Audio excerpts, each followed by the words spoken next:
when Maurice Carver knocked on the door of apartment 4B at the Magnolia Grove Senior Residence on a gray Tuesday afternoon. The woman who opened it had no idea she was looking at the proof that her entire life had mattered. She was small now, the way the tall get when the years press down. 81 years old, a cardigan buttoned wrong, a red pen still clipped to the collar out of 40 years of habit. Her eyes were sharp behind her glasses, but wary. The wariness of an old woman alone who doesn't get many knocks at the door. Maurice had on a plain gray Henley and old jeans, no driver, no entourage. 3 championship rings in a safe a long way off. A net worth that didn't fit on a single line, and a thing he'd been carrying for 40 years that he'd finally decided to set down before it was too late. "Mrs. Cole?" he said. "Mrs. Imogene Cole?" "That's me." She studied the big man filling her doorway and found nothing there she recognized. "If you're selling something, son, I've got everything I need and less money than you'd think." "No, ma'am. I was one of your students, a long time ago. I came to say thank you." She tilted her head, polite, blank.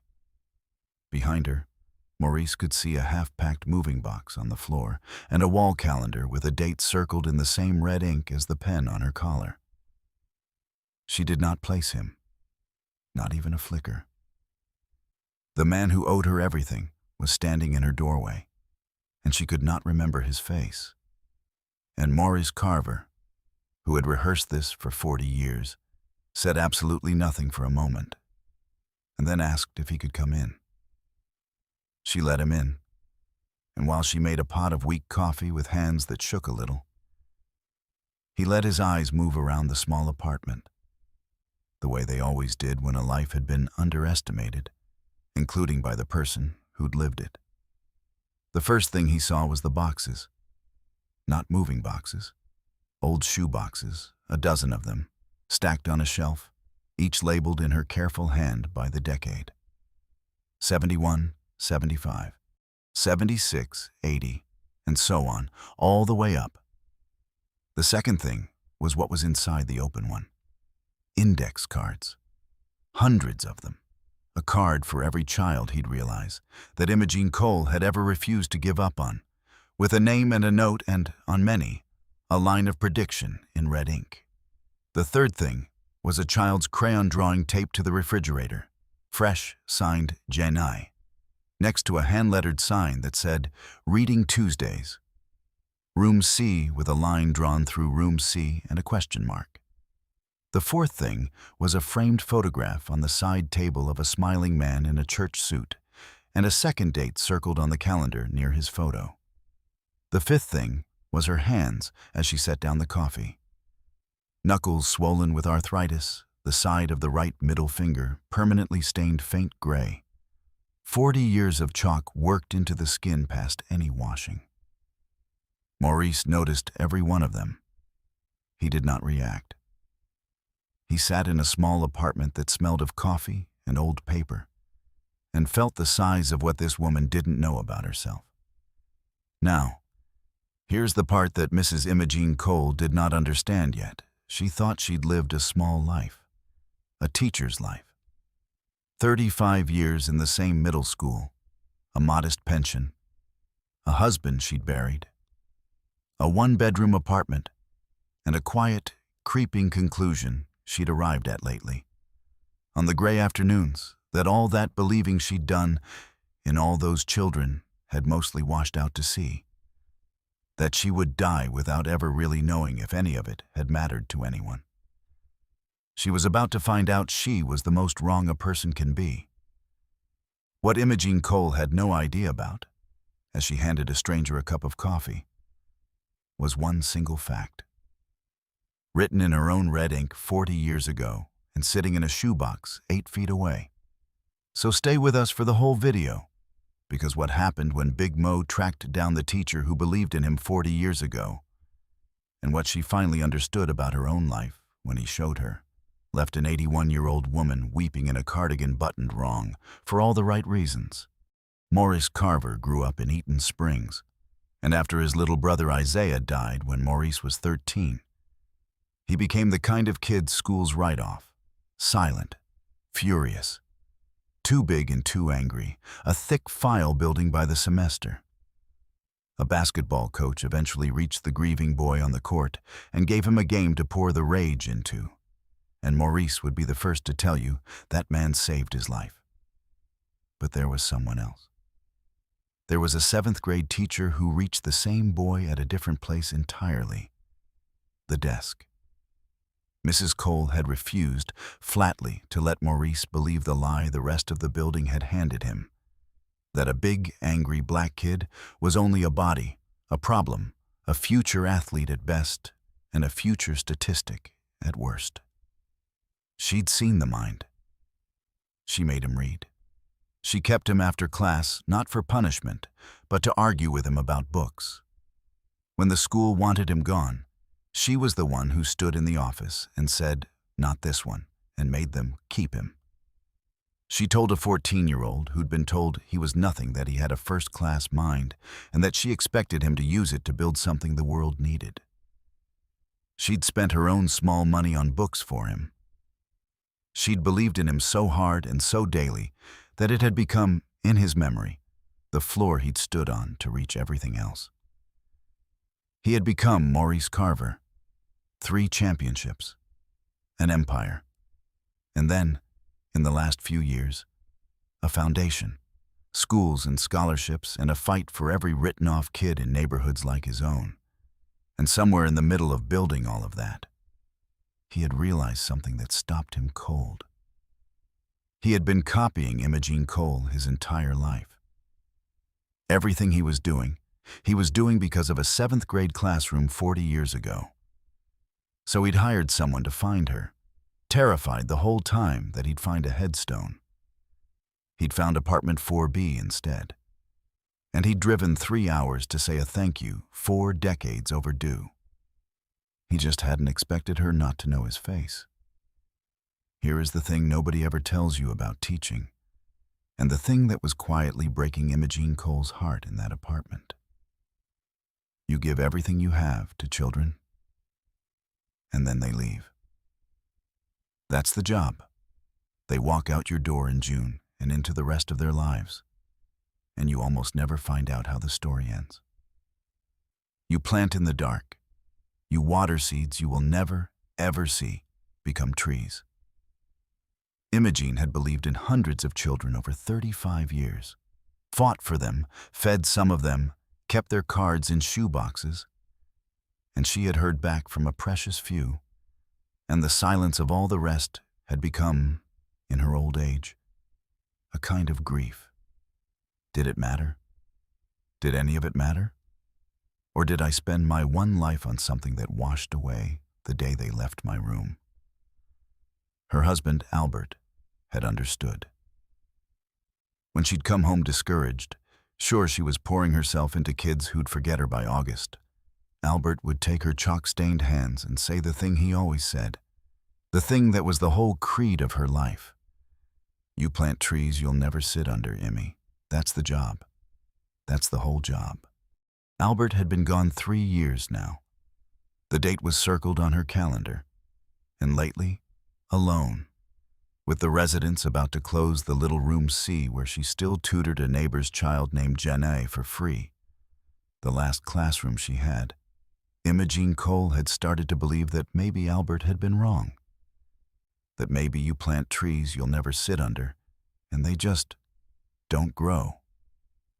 That maybe her shade was nowhere. She was wrong. Her shade was sitting on her couch drinking weak coffee, 3 hours from his own front door.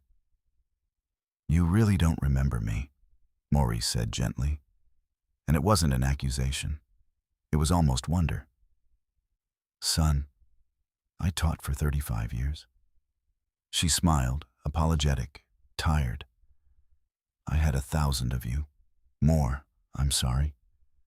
My memory for faces went before my husband did. And that, Morris understood, sitting there, was not the sad part.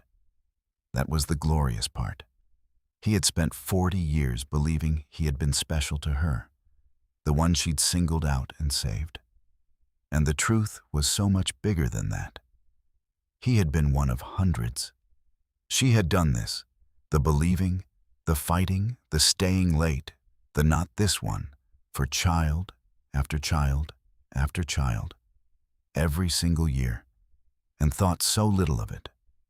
Considered it so ordinary that the boy who'd grown up to be famous didn't even stand out in the crowd of kids she'd refused to give up on. He asked if he could look in the box, the one marked with the years he'd have been in her room. She waved a hand. "Help yourself, they're just old cards." He found his card in under a minute, his own name in her handwriting, 40 years younger, and under it, a note she'd made the way she made notes on the ones she saw something in, a prediction in red ink that an old woman across the room had long forgotten she'd ever written. "This one is going to build something." "Mrs. Cole," Maurice said, and his voice had stopped working right. He turned the card so she could see her own handwriting. "You wrote this about me when I was 14. She leaned in, squinting at the faded red ink at her own younger hand. "Well," she said softly, "did you build something?"